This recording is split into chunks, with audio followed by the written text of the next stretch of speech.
Hi, this is Nancy Yearout, and welcome to High Road to Humanity. And today we've got a wonderful guest. His name is Gay Hendricks. He has written a really cool book called Learning to Love Yourself. And this is a book that means a lot to me because I read his book and I can connect with so many of his different things that he talks about in this book. So before I bring him on, let me tell you a little bit about Gay Hendricks. And I kind of sought this man out and asked him to be on my show, and I'm so glad he's here today.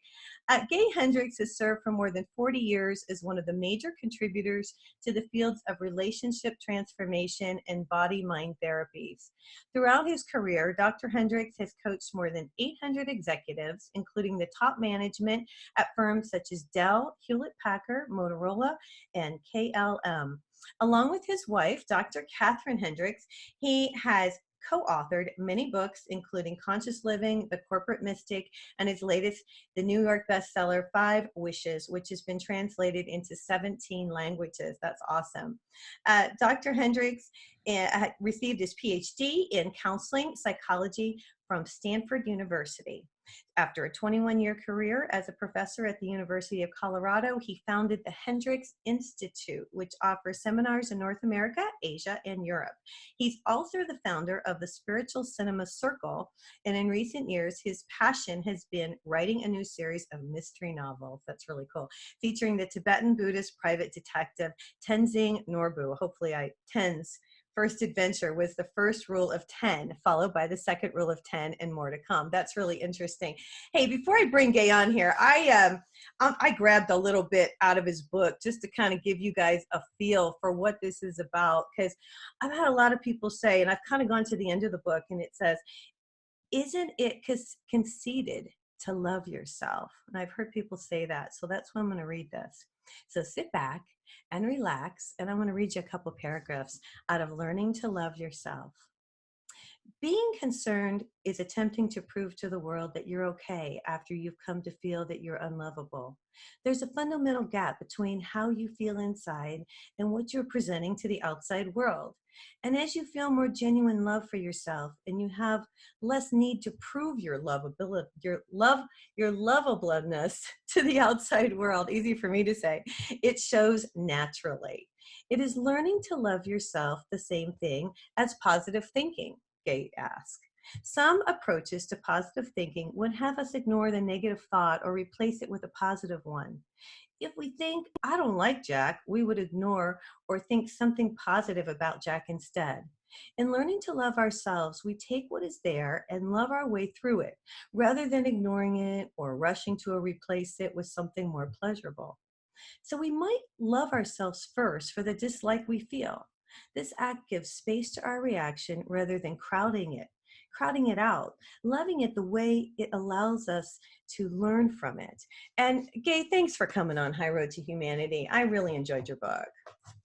Thank you. I'm really glad. It's a book that's very dear to my heart because I wrote the original version of it the same year I met my beloved maiden wife of now 40 years, Oh my goodness. Kathleen Hendricks, also known as Katie. And so Okay. Katie and I got together 40 years ago, and that summer I wrote Learning to Love Yourself.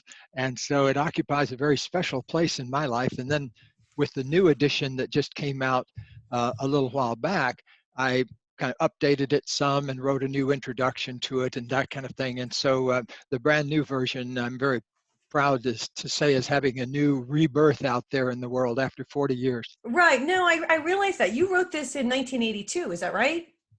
Originally. Well, it came out in 1982. I actually wrote it in 1980, but you know how the publishing Yeah. business works. Yeah. Takes a year to get a book out. Right. No, I know that. And you know what? Tell the audience your story. I know that you were in Colorado. You were looking for the answers, like we all look for the answers. Can you tell that story? I know it's in a shorter synopsis maybe than what you put in the book. Absolutely. Well, what had just happened was I just gotten my PhD from Stanford in counseling psychology, and I was going in a few days, I was going to start my job as a new assistant professor, the lowest rung of the ladder at the University of Colorado. And I remember my salary, which seemed like a fortune at the time, was $13,000 a year because I'd just been a Wow. starving graduate student living on a couple of $100s a month for the past few years. So 13,000 seemed like I died and gone to heaven. So but what actually happened, I was walking in the woods in Colorado just Yeah. before my job was to start, and I had kind of a crisis. I don't know if you'd call it now almost an anxiety attack, but what it was about was I realized I knew everything in the books, Right. but I didn't know anything in here about Inside. how to Yeah. change things in myself, you know? And it was like, Right. you know, it's one thing to know all the techniques in the book and be able to do them and produce good results with them, but it's another thing to know how to be a healer in your heart and know that your presence is a healing force. And to do that, I felt like I needed to be able to heal things in myself that I was still struggling with. I Right. was still struggling with my weight. I was struggling in relationships. So you know, like what good is a PhD from Stanford if you can't heal your own heart? And Right. so that was the crisis I was in the midst of. I think that was my anxiety attack because I'm about to start teaching this to other people. You know, I'm about to launch my career as a professor. And so I think that was what the crisis was about. And so I'm standing there in the woods and I asked this question, and I don't know who I was asking it to, kind of like the universe itself. I said, what is the one thing that I've been doing wrong throughout my life that's been creating my problems in relationships and my struggles with my weight? What is there something, one thing that I haven't been doing that I need to learn how to do? Right. And if so, what is that thing? And I think maybe because I was an intellectual at the time, you know, I think I expected the answer to kind of come back like a text or something. Yeah. Yeah. But what happened was a most amazing experience. Suddenly, the answer came in the form of this huge rush of energy that seemed to come up from the ground and go through my whole body. And I remember actually kind of staggering around out in the woods there, attempting to kind of feel the hugeness of it. And Like a vibration, I guess you would yes, say. kind of like a vibration. It was kind of like a Yeah. whoosh of energy. Yeah. And so I stood there for a little while, kind of trying to figure it out because what it was telling me was the one thing I'd been doing wrong all my life was not loving myself. I'd been always criticizing myself and shaming myself. And I could see exactly where that came from in my childhood. It was like an instantaneous thing because Right. I'd grown up in a family where there was a lot of shame on you and you know it was a Mm-hmm. very moralistic environment. And so I think embodied that sense of shame inside myself. Right. And so I realized the one thing I'd never done is just love myself as I was. And so I had this exalted time of just standing out there loving all the things I'd hated about myself, my body, my weight, my feelings, Right. you know, the whole thing just You learning let to it go. You let let go it, all that yeah, self-talk that had been implanted in you, I think, from other people, huh? yeah, and it Yeah. just disappeared into smoke and fog. And so it was, I would say it lasted about 45 minutes, that intense feeling of loving myself for the first time. And interestingly enough, I got the opportunity to apply it in a therapy session the very next day. So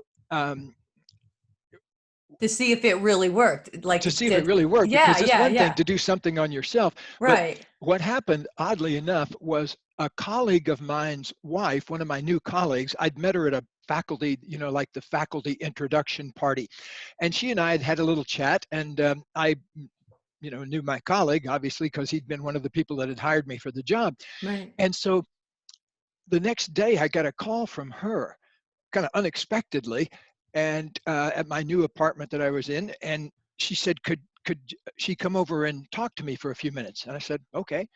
And so she came over, and she was hyperventilating in anxiety about the fact that her husband had just announced to her that he was having an affair with one of the graduate students. Oh my. And that, Wow. first of all, I was kind of, because I was a new professor there and everything, and Right. I wanted to. I don't know what the rules were around there or anything like that, but it seemed like not a cool thing to do, at least, from my perspective. And Right. so I I worked with her for a little while and talked to her, helping her kind of come down from her anxiety.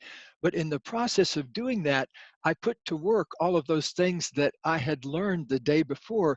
I said, instead of trying to control your fear, love it like it is. And, I And probably that's only hard to talked, do. It's hard to love oh, your fear. oh yeah, because we're taught to do the opposite. We're taught to try to make it go away or, Right. push it down inside. But Right. so what I was amazed by was it didn't take very long at all. And she was out of her anxiety attack and was back feeling like she had some solutions and that kind of thing. And I did it as a friendship kind of thing. I didn't Right. charge her for it or anything like that because Right. it would have been a dual interest kind of thing. But anyway, you know, she went on off, and I was so happy though because it was almost like an opportunity that the universe had presented to me to put into practice what I'd learned on myself the day Right. before. To show But you could help other people. yeah, and so Yeah. I became over the next year or two just absolutely enthralled with the process of helping people learn to love the things about themselves that they'd never learned to love before. Right. And it was so radical because here's the funny thing that happened. Roll the clock forward now to 1980 when I wrote the book. Right. I talk about in the new introduction to the book how one of the first things that happened was it got a terrible I review. know. I read it got a terrible review, but that was a blessing in disguise. It was a Yes. blessing. It made it a bestseller basically because here's the thing. The reviewer, it was in a popular magazine at the time called Psychology Today. Right. And so it was kind of like the magazine everybody in my field read. And so this guy reviewed the book, and he was the guy that wrote a book called Psychobabble. He just hated new age kind of things, and he hated positive thinking, and he hated, he hated Louise Hay, the whole business. And so, Oh um, no. yeah, and so he really took it out on me in this review, and he said, this formerly respectable psychologist, Dr. Hendricks, has now started sharing his own feelings with the world, and it was like it made him sick to his stomach. Well, And because we're programmed not to feel, right? I Because that's know, what we're programmed to do, not to feel anything. I know. And my friend Ed Graham called me. I hadn't seen this review yet, and I didn't know it was in the magazine. Right. And so Ed calls me and said, "Hey, Gay, have you seen the latest issue of Psychology Today?" And I said, "No." And he said, "Well, do yourself a favor and do not read it." So of But you course, you know did what I read had to it. do. Yeah, You know you what I went to had to read do. it. Yeah. It's like somebody says, "Do not look on page 37 of that book." So I had to hustle over to the newsstand and I read it. And I remember sitting there going, "Oh no, my career is over." But now what happened was the thing this guy hated about it, everybody else was looking for. And Right. so suddenly the book shoots to the top of the bestseller list. And it's been basically a steady bestseller now for 40 years. And Wow. sometimes when my wife and I are sitting on the beach in Maui, we'll raise a cocktail to each other and say, "Thank you, Mr. Psychology Today reviewer," and Yeah.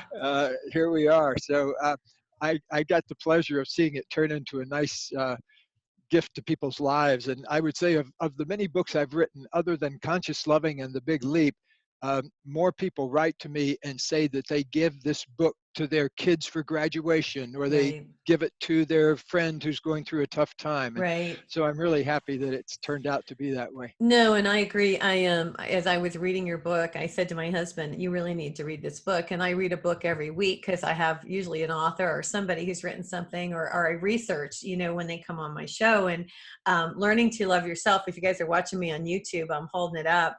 I had bought this years ago, and I told Gay, and I started to read it, and then I thought, I really need to get this man on my show. And you've been on Oprah, and you've been on all kinds of shows, haven't you, with this book? Been everywhere. Yep. I think that was one It's of the first amazing. ones that we got on Oprah with. That's Yeah. amazing.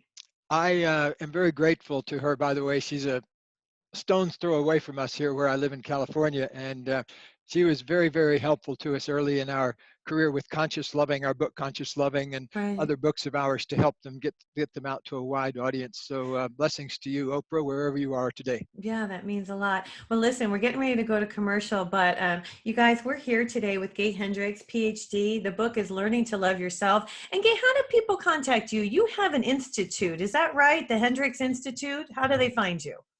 Yes, we've had the Hendricks Institute since way back in the 1980s. We're Okay. here in California now, and but go to www.hendricks.com. So hendricks.com is probably the best place to go. Okay. HENDRICS.com, and there's a kind of a jumping off place. You can see our nonprofit foundation and our relationship Okay. e-courses and things like that. All right. Fantastic. This is Nancy. You're out. We will be right back, you guys.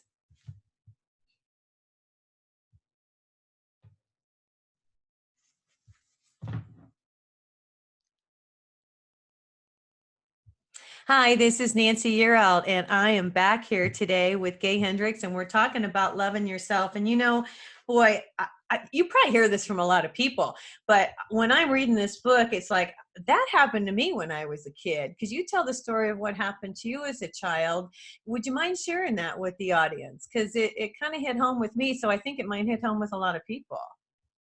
Well, first, if I should tell you that I had a kind of a rough start in life, and Right, my father died when my mother was pregnant with me. So I never knew my father, but my mother went through a tremendous stress right. when she was pregnant with me. And basically, she went from being a 120-pound person when she was at her normal weight. By the time I was born, she was down to 89 pounds because she was kind of starving herself. Oh my And goodness. nobody's ever been sure whether she was trying to kill herself or what. But the fact is that I started out with kind of a rough start because it readjusted some glands in me. So I was an extremely fat baby, and then I was a fat, little And you kid, would and then I never was a know that because you're not fat now. You're not overweight now at all. no, not at all. And so I've been looked relatively like what I do now for the past 50 years at least. But in those days, I was a medical problem. So I was taken around to different um, Oh, I see. specialists and things like that, and put on different diets and given all sorts of different shots and pills to try to. So I started out being a problem. And I think that also laid down that basically a feeling inside that there was something fundamentally wrong with me or something Right. fundamentally flawed with me. Hmm. And I think if we look inside ourselves, many of us will find that we carry around a sense of something's wrong with us, or there's something unfixable down there that I'm always trying to fix. And so that's where I discovered the power of love, Right. because you can you can find, well, let me put it this way. There are some things that can really only be healed with love. Right. Even if you has a physical problem that you're dealing with by taking medication, we need to add that dimension of love to it. Loving ourselves for being the way we are is such an Well, important starting yeah, place. and I'm going to interject here because a lot of times when you give yourself that loving energy, you can heal yourself. Well, that's exactly right. And for many years now, I tell people I live on a steady diet of miracles, because I see people come in who haven't loved something about themselves, and then they do some work on that and cultivate that skill, and then things change. And Right. we worked with close to 5,000 couples in our seminars and here in the office in relationship counseling over the years. Right. And I can also say exactly the same thing about relationship, because here's something really important, Nancy. Okay. We come into relationships, two people come into a relationship often with two exactly similar things that they've never learned to love about themselves. Right. And they are drawn together because the journey is partly about learning to love some part of yourself that you've never learned to love before. Right. So it took me some tears and pain to learn that. But I finally figured that out, that a lot of times Katie and I struggled quite a bit in the first year or so of our relationship. And, we weren't sure if we were going to make it or Right. not. We had tremendously high hopes, but I'd had high hopes before. I often tell Katie that before her, my relationships always resembled the launch trajectory of the Titanic. It would start out with many people clapping and cheering and great fanfare and everything, and then hit an iceberg. And unfortunately, I didn't realize it at the time. It was the same iceberg I have kept hitting over and over again. What My was own it? You personal. wrote, yeah, I was so frozen out of my emotions. I I think see. that I didn't have a clue how I felt inside. And, Okay. having worked with several thousand people here, I can also tell you that it's a common problem, Right. especially members of my male gender, that I know I was programmed from an early stage not to acknowledge my feelings. I remember Right. specifically getting hit by a ball, a baseball, a hard ball, Yeah. when I was a kid, and it hit me hard enough that it left the Oh, the imprint, the impression on your head. seams on my forehead and knocked Yeah. me down. And I started crying. I wasn't knocked out cold, but I started crying, and I was kind of staggering around crying. And I remember my brother escorting me off the field, saying, "Hey, man, no, no, no, you don't do that around here," and that kind of coaching to not feel our feelings is probably the same mechanism that people use when they ice a bruise or something like that. We're trying Mhm. to reduce the swelling of it, but it doesn't work that way with emotions, because the more you stuff them here, the more they come out somewhere else in a roundabout Right. And you way. talk about that. And I'm going to step back here a second. When you have a little portion in your book where you talk about the Bible and you talk about the church and religion a little bit. And I wanted to touch on that because that's something that, this way that we're taught, the way that society has become, although I will say this, we are changing now. I do see a change, and you probably do too. But I know I was taught when I was younger, to that way. Don't really show your emotions, and it's okay, and don't cry, and it'll be fine, and everything's all right. Isn't that kind of, can you address that a little bit? Because I found that interesting in your book. Yeah, well, one of the common themes of programming is to program in shame and repression of certain feelings. And so, like my dear friend John Bradshaw, who's passed on now, he wrote a whole book about shame. And Right. he tells a story of when he was first learning words as a little boy. He said he was in the living room, and he says, you know, "This is my mouth." And everybody went, "Yay." And he says, "This is my elbow." "Yay." And then he pointed down at his penis, and he started to say, "This is my," and everybody said, "No, no, no, no, no, no." And Oh, instead of letting him be who he was. yeah, and of course he ended up becoming a Catholic priest for a while and everything before he Oh my moved on and goodness. got into a relationship and all of that. So he went a long, long way.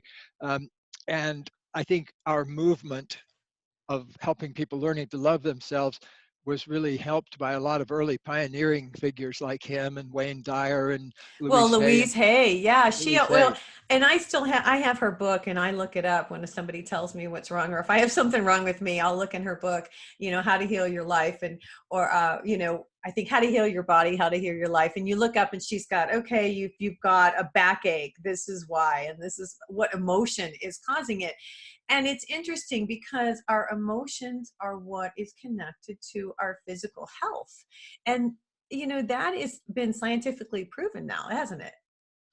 Oh, absolutely. And Yeah. also, too, if you ask people in the pain medicine field, for example, they will oftentimes tell you that it's a crucial issue in the pain we feel in our bodies because, like for example, my dear colleague, Dr. John Sarno, who was a medical doctor at Rusk Rehab in New York for many years, um, he treated 95% of his patients not with medicine, but by telling them how to get in touch with their emotions, because he Right. found that repressed feelings, particularly anger, holding anger inside, contributed to back pain. And you can kind of see why, because, like the hackles on a cat or a dog that rise up when they're angry.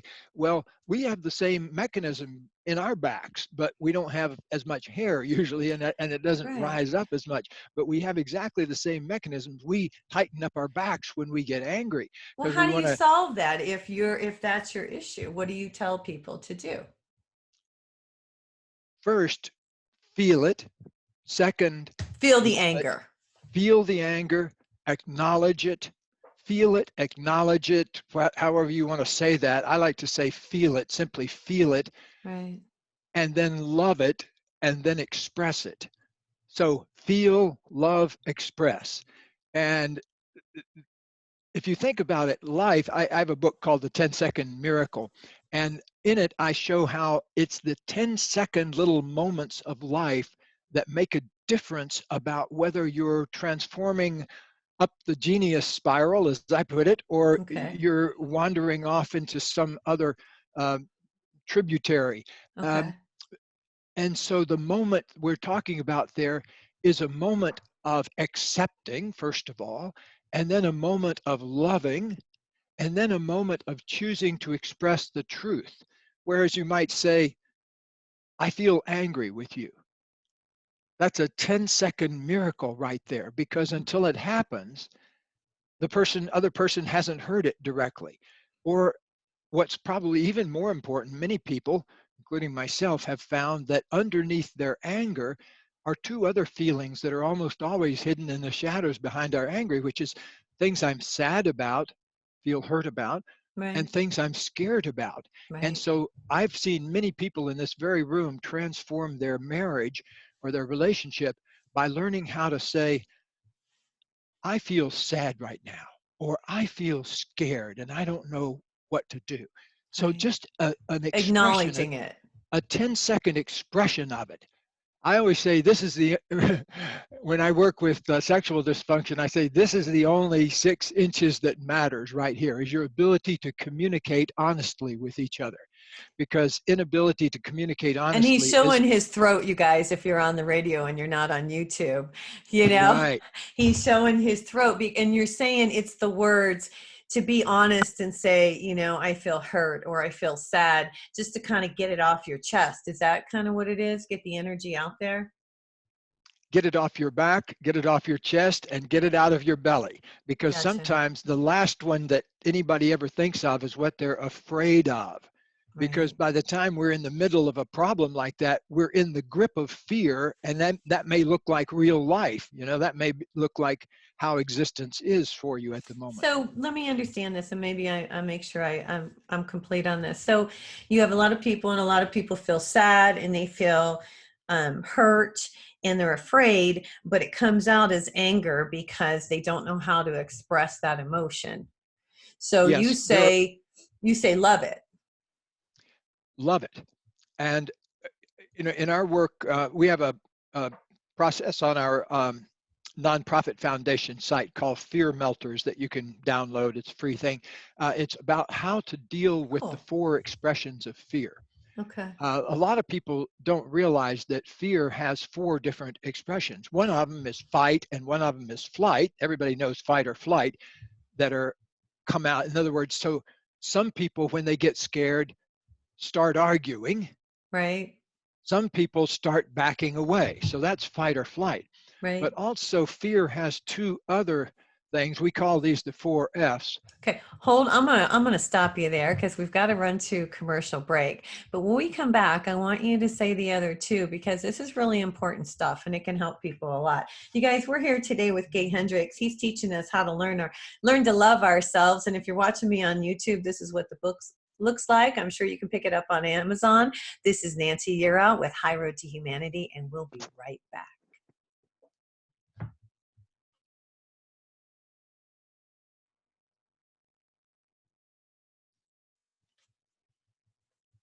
This is Nancy Yearout, and we're back on our next segment of High Road to Humanity. We're here with Gay Hendricks, and Gay's talking to us about the 4 things. You were talking about fear, fight or flight, you say. Yes, fight or flight, everybody knows those, but a lot of people don't realize there are 2 other things that people do when they get scared. Okay. One of them is freeze, and the other is faint. And by faint, I don't mean actually keeling over, but it means kind of spacing out in the situation. So some people freeze, they get immobile, they can't think straight, and some people go faint, which means they kind of space out or withdraw or get the urge to watch an old Star Trek episode or something like that. Okay, So I get you. I get to you. space out, basically. So, but what's important to know about that is that all four of those are expressions of fear. And so we've helped many people transform their marriage by, or their relationship, even in the boardroom in corporations, by learning how to communicate in what we call these 10-second miracles, where you simply speak honestly and non-judgmentally, and that can always be done in 10 seconds or less.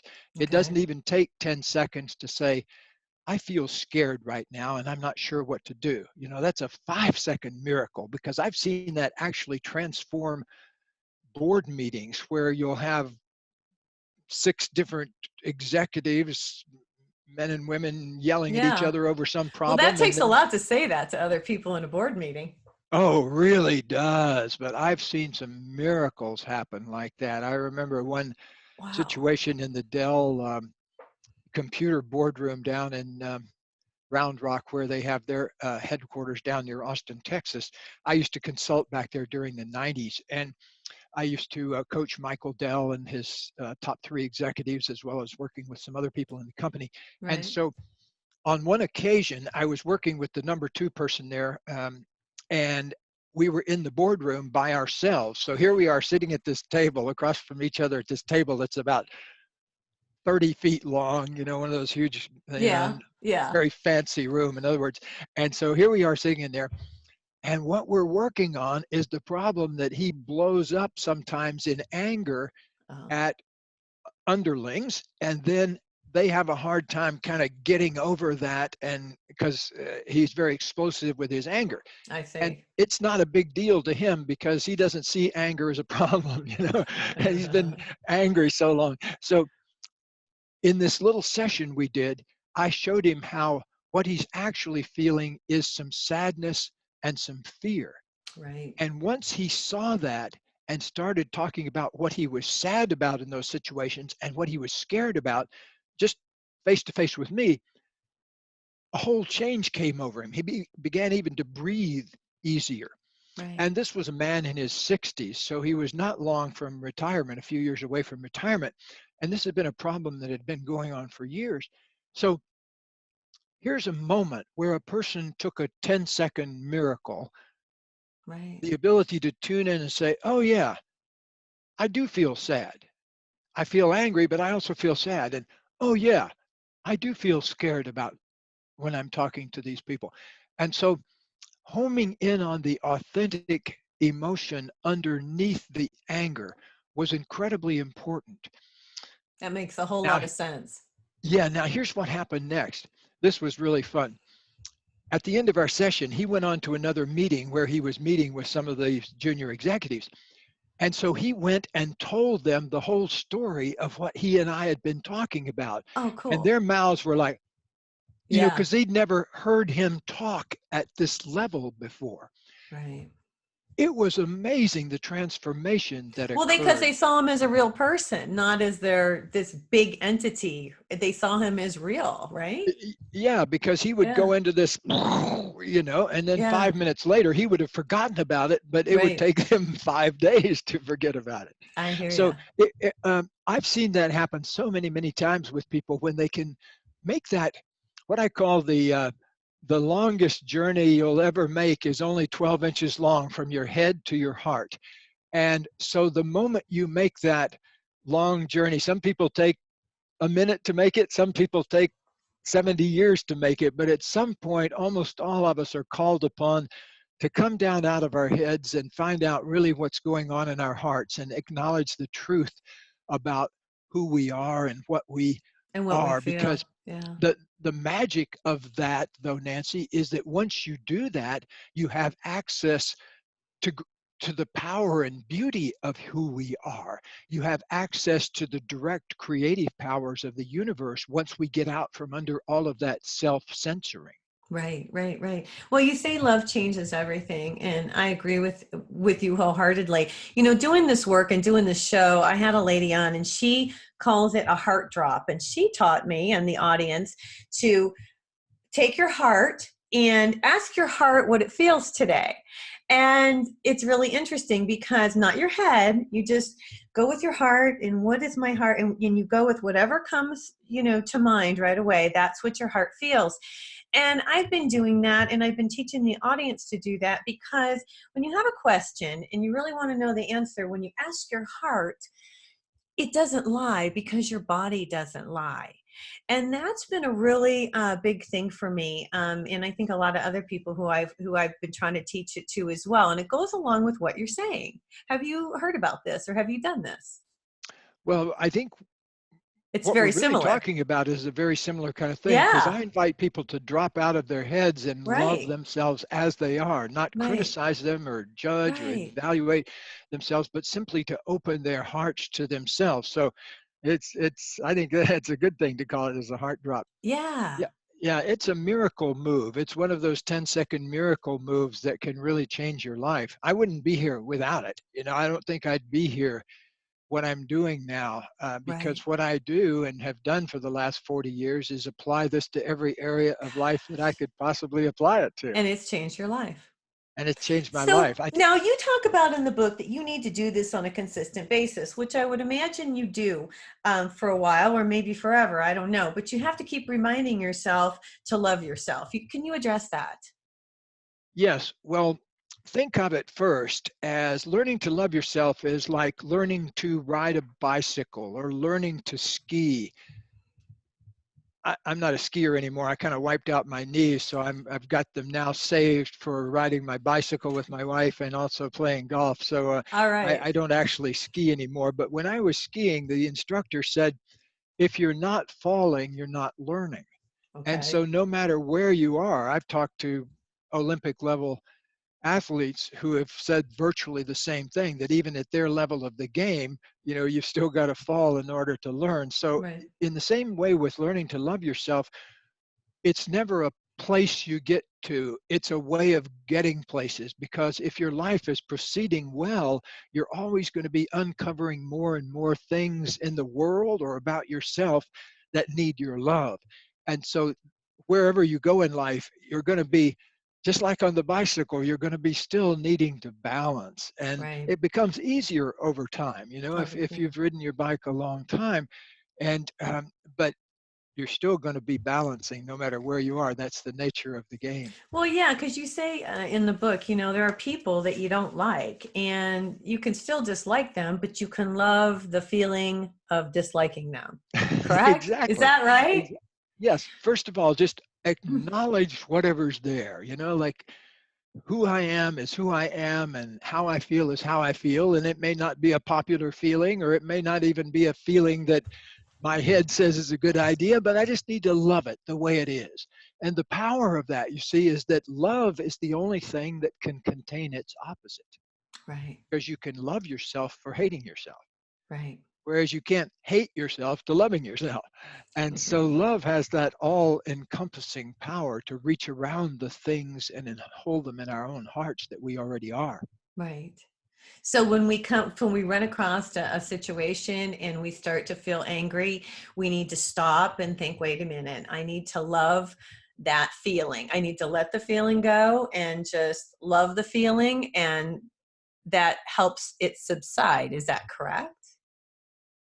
What it also does is give you a gateway to whatever might be underneath it, because the moment you love your anger as it is, you Right. also will realize 99 times out of 100 that it's not about anger at all. It's about It's about something you're fear sad or about, or sadness. something Right. you're scared about, and you don't know Right. any other way to deal with it except to bash on the person who's bringing the fear your way. And Right. so love is a, someone said, the poet Rumi said back in the Middle Ages, that the astrolabe of God's mystery is love. and the astrolabe was like a compass for getting around in the ocean. Mm-hmm. And in other words, he was saying that the navigational tool for going through the mysteries of the universe is love, because you're always going to be coming to a place that needs your love, either your own self-love or your love for something else or some other person out in the world. Right, right, right. I love that. That's a wonderful analogy. We've got about 2 minutes to break, but I have so many questions for you. You say, as we grow and listening, we start to talking to people around us, it's easier to forget to love ourselves. And then you say we buy things to make ourselves feel better. And it's not enough it's not wrong to have self-esteem. I like all those things because I see a lot of people buy things to make themselves feel better. Or if you have a lot of self-esteem, people are like, oh, you shouldn't be like that. You shouldn't be so, what is the word, confident. Can you address that a little bit? Yes, I think that a, a big problem in our society and many places around the world is the fact that a lot of people are trying to address some issue in here by buying something out here or changing something out here. Right. Um, when I first got to Colorado, when I graduated from Stanford, I went to Colorado to become a professor at the University of Colorado. And one of the things that uh, was said to me as a joke out there, I was at a meeting one day with a bunch of other therapists, many of whom were in private practice, and I was a professor that was supervising some of them. Anyway, they told me this joke they have in Colorado among therapists. Therapists do three things when they move to Colorado. First, they buy a four-wheel drive vehicle, then they build their dream house, then they get a divorce. Oh my gosh. And so, because often when people move to a new location, that takes the pressure off problems in the relationship for a while. And Right. then the accumulation of things also takes the pressure off dynamics that are going on in the relationship that are building, building, building, building, building. And then after the dream house is built, or whatever it is, then people Mm-hmm. suddenly realize, wait a minute, I've got these problems. And I've had, I don't know how many hundreds, maybe even thousands of people who have considerable wealth in their lives that have created that wealth in a way that overlooked certain issues that were building in the relationship all of Right. that time. So Right. that's a huge thing, that you got to make sure you're not getting stuff to hide stuff that you're Right. stuffing. Exactly. Hey, And you so guys, we got to go to commercial here real quick. We're going to talk about this a little bit more when we come back, because I see that as a big thing too. You guys, we're here with Gay Hendricks today, and he's telling us how to learning to love ourselves. And if this is a fantastic show for you to share for your kids, for your friends, for your loved ones, this is Nancy Yearout, and we'll be right back.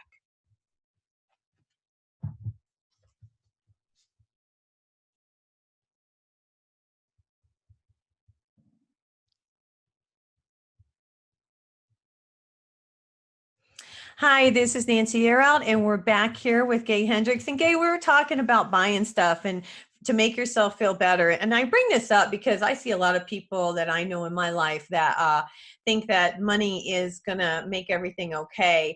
And it only makes things okay for a little while. And then eventually, as you were saying, you have to deal with the relationship. You can't just let money can't buy you love, huh?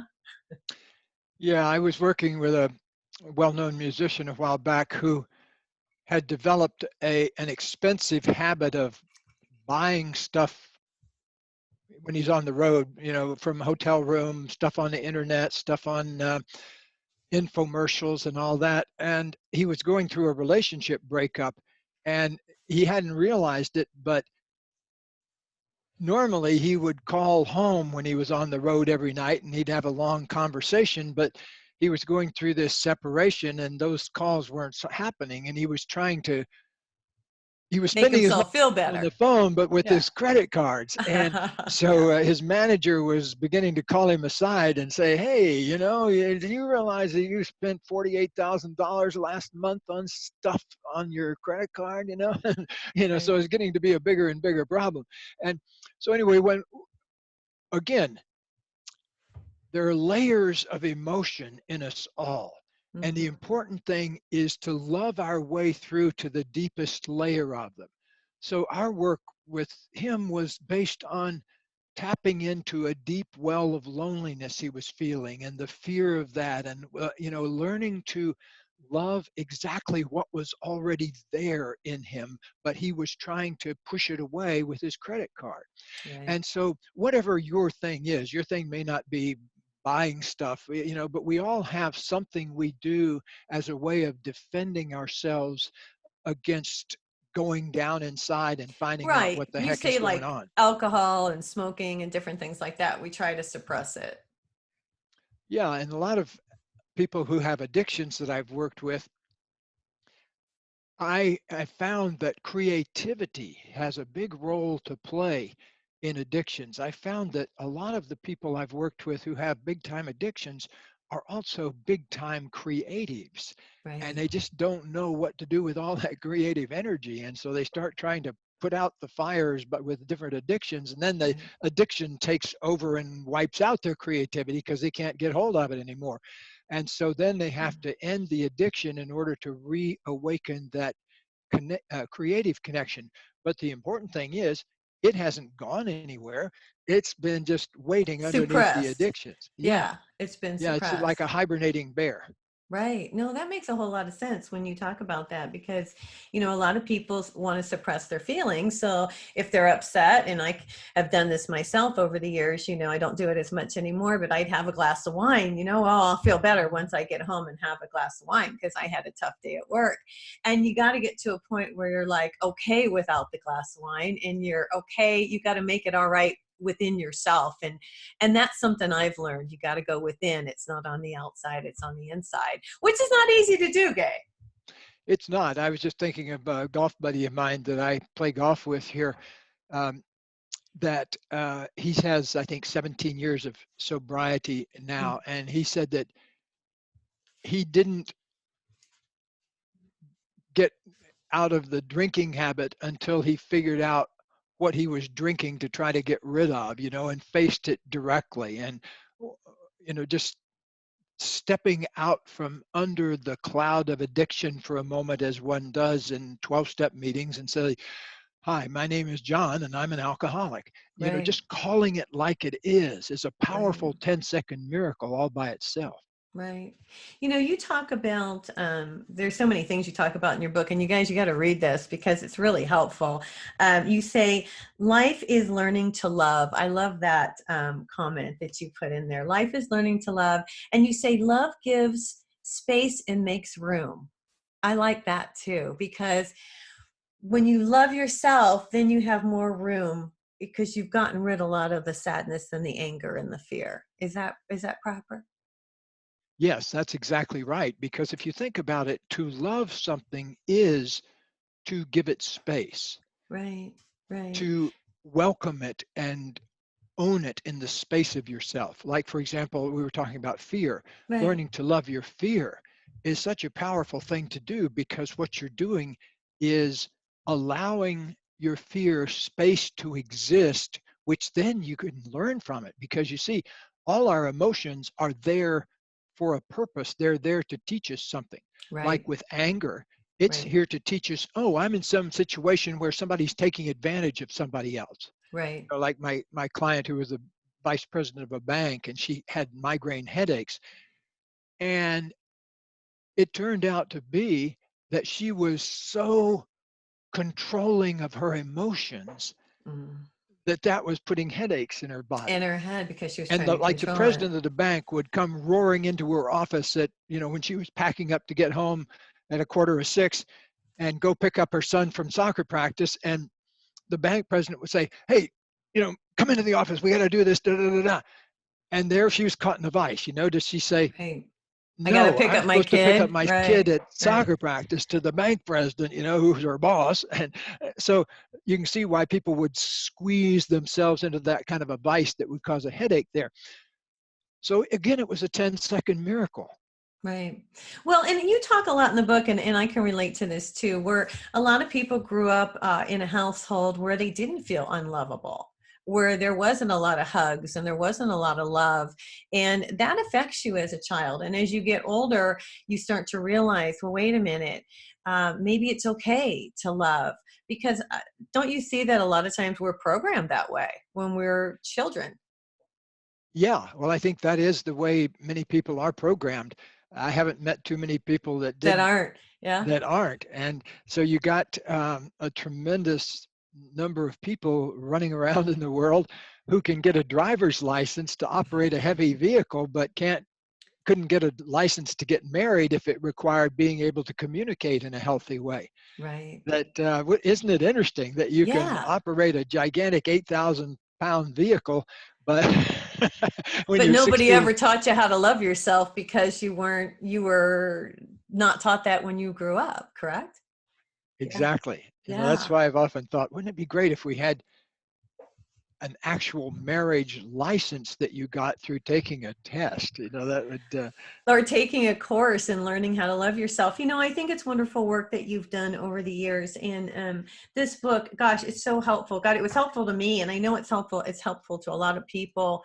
And this is the second edition. Now, since this edition's come out, have you gotten even more and more calls like you got from me? Hey, come on my show and talk about this.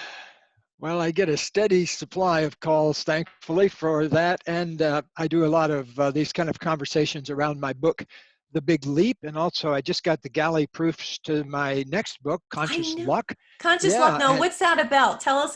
We've got about 4 minutes left on the show. Tell us a oh, little bit about the new book. well, I'll just read the subtitle. It says, 8 Secrets to Intentionally Change Your Fortune. Oh, So, wow. what Carol and I did, Carol's a good friend of mine who's a writer here in town, and we wrote the book together. Okay. And what we did was we found 8 different things that when people do them, their luck gets better. Oh, And so, wow.